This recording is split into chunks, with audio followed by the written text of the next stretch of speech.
Hi, I'm Scott from Frightened Rabbit, and you're watching the AU Review. Yeah. Thanks for taking the time to talk to us today. Pleasure.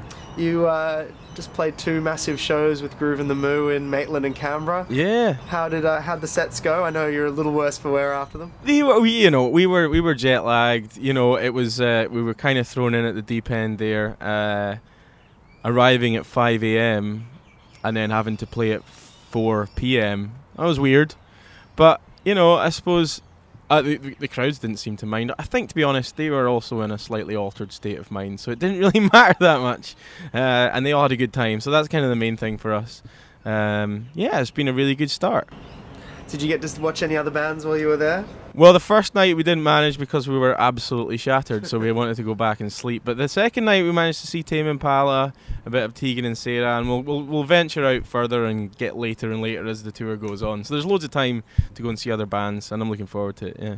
It's the first time that you've been on a travelling road show like this in Australia.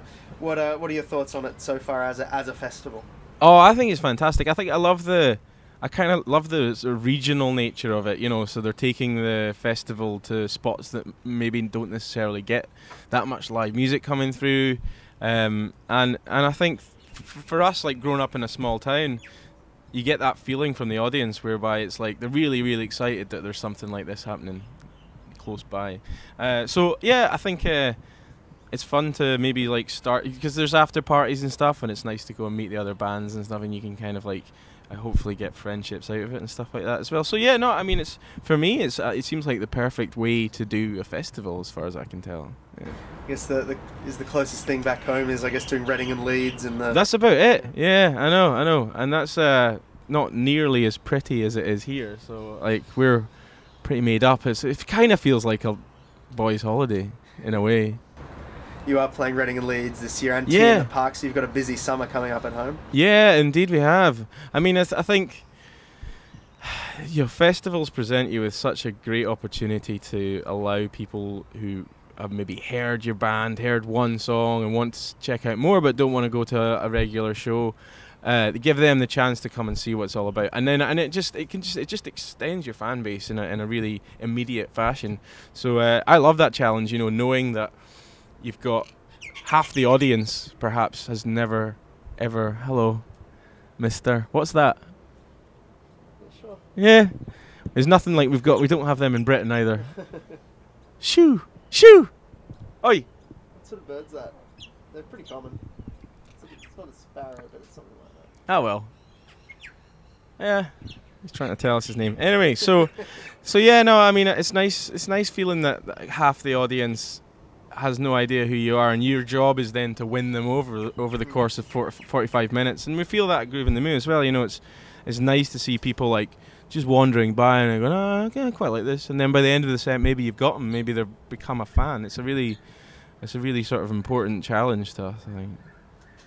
This is the first time you've really done a proper tour of Australia where you've got the major label behind you, and that must change things substantially for from the hotels you stay in, to the commitments you have. Yeah, absolutely. There's we were just talking about the digs we were in last time we were in Australia, which was I think it was essentially a hotel in name, hostel in nature, and yeah, I mean it would be silly to overlook the fact that moving to a major label financially helps, and also promo wise we're maybe a little bit busier, but I mean, we absolutely adored our last label over here, so there's like we've made a sort of side step as opposed to like a massive leap, but yeah, it's been a great transition so far. Anyway, I've enjoyed it.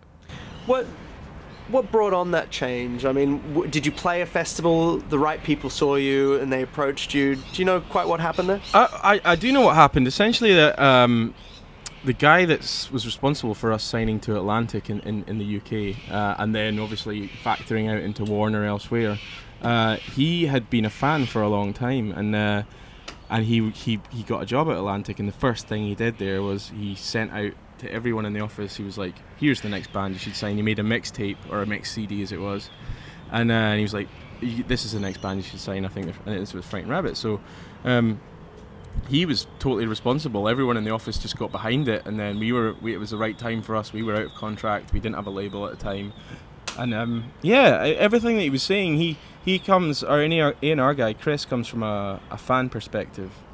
Everything he suggests to us comes from what he would like to see his favourite band doing, So it's a much less kind of cold business capitalist venture. It feels like it's coming from a real, a proper, creative place. So